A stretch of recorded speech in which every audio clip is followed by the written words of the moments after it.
O'Hare, ang dala namin para sa'yo ay ang bagay na maglalagay sa O'Hare Air sa susunod na level.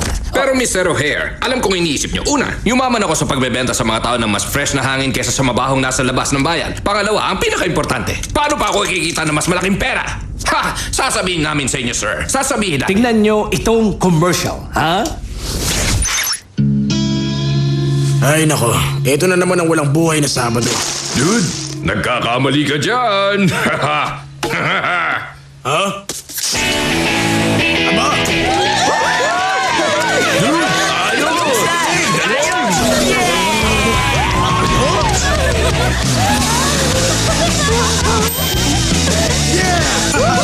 O'Hare Purified Air.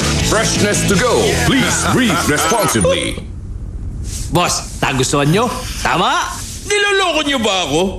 Tingin niyo ba ganun ka bang mga tao para bilhin nila ito? Lumabas sa research namin na kapag may inilagay ka sa plastic bottle, bibilhin dito ng mga tao. Tama yun, At higit doon, kapag nagtayo tayo ng bagong factory para gawin yung plastic bottles, mas lalala pa ang kalidad ng hangin sa paligid. Ang resulta, mas kakailanganin ng mga tao ang hangin natin na magpapataas ng kita natin.